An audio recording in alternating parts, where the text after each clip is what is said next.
When a royal sits down for one of the most respected interviews in America, no one expects it to end in anger. Prince Harry's much-awaited 60 Minutes talk with Anderson Cooper started off calm and pleasant. But as the questions went deeper, the mood shifted.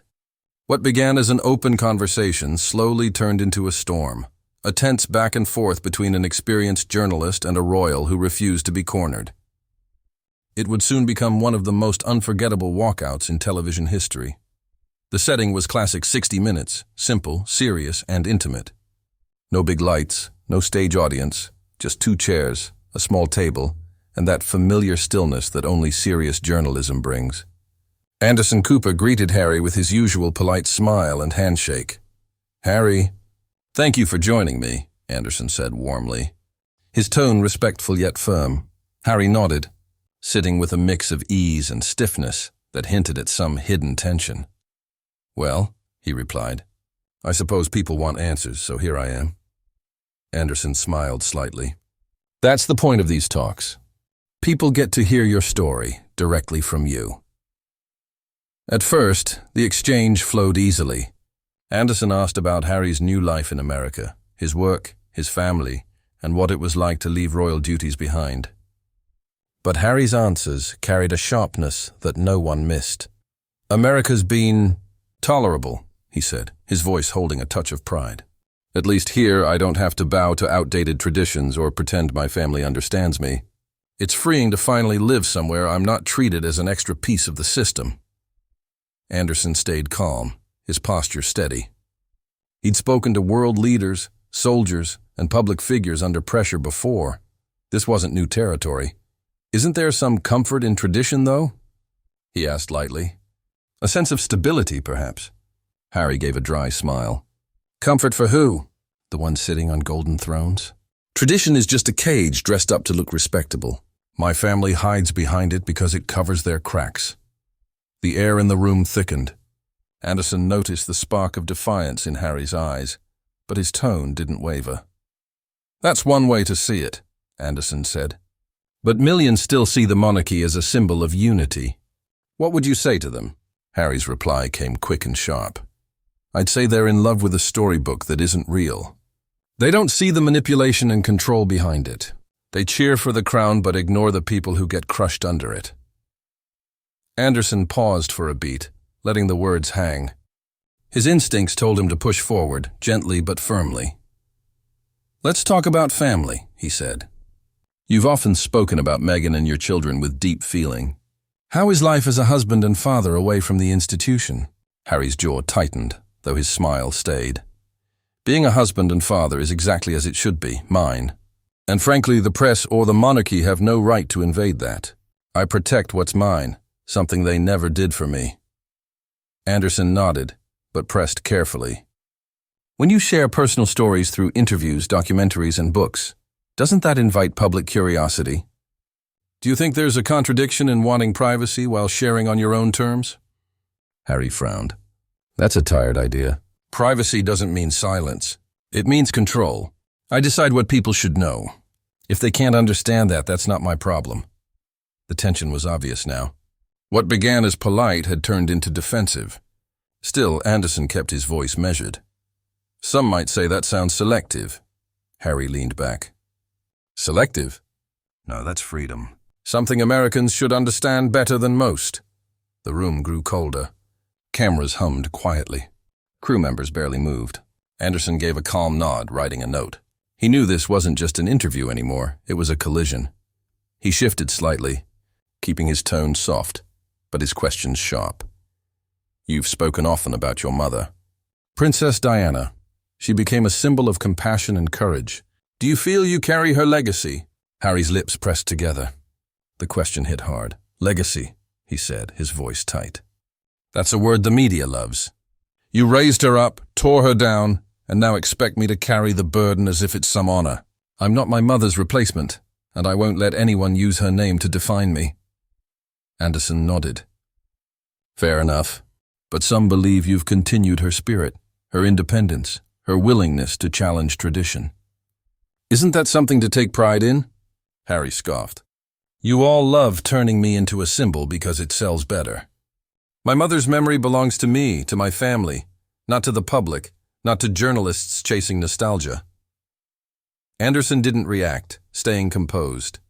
All right, he said quietly. Let's shift to Megan. Some people think your marriage pushed you further from your family. How do you respond to that? Harry's eyes flashed. Critics? You mean people who've never met her but write like they know us? Megan saved me from suffocation.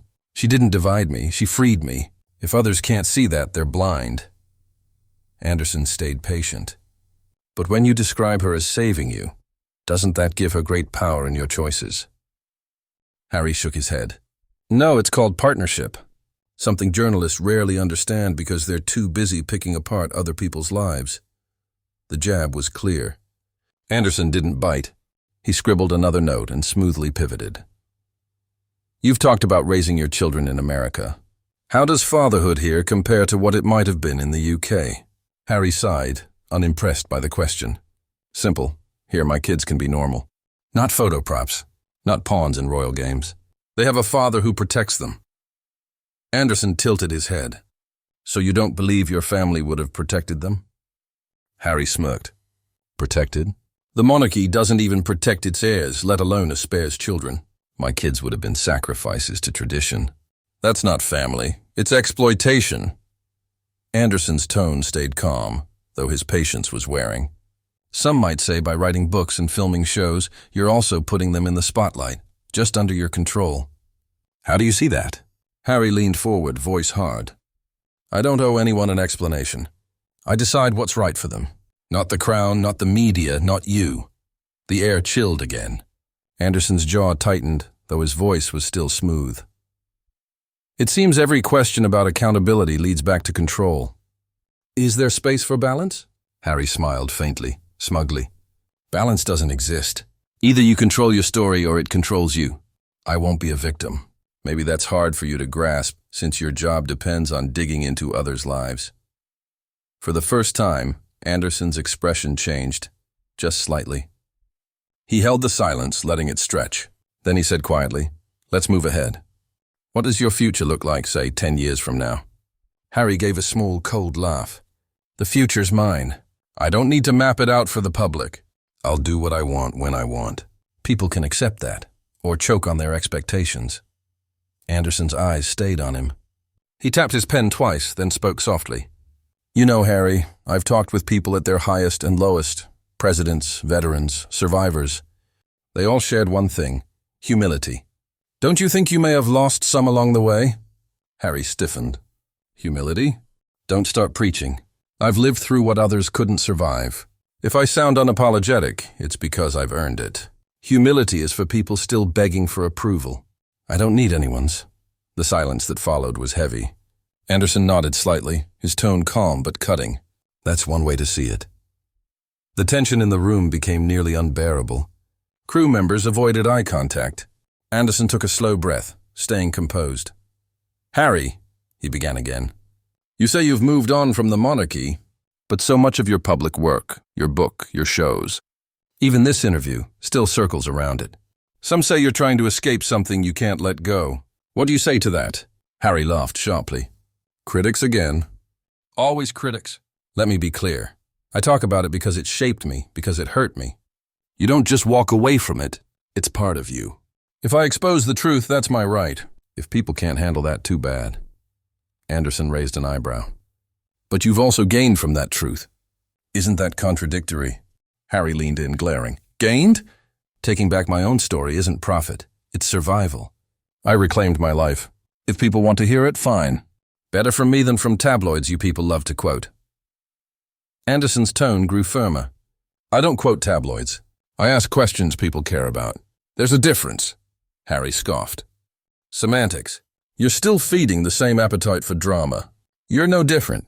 Anderson didn't smile this time. You've condemned the press again and again. Yet you keep appearing in front of cameras. Isn't that wanting attention, just on your own terms? Harry's grin was mocking. Ah, the classic trap. I'm not here for your attention. I'm here because you wanted mine. Let's not pretend otherwise. The insult stung the air. The set felt frozen. Anderson stayed silent for a few seconds, then said evenly, All right, let's talk about your mother again. She stood for compassion and courage. Do you think she'd be proud of how you've handled things? Harry's eyes darkened. Don't you dare use my mother to make your point. You didn't know her and you have no...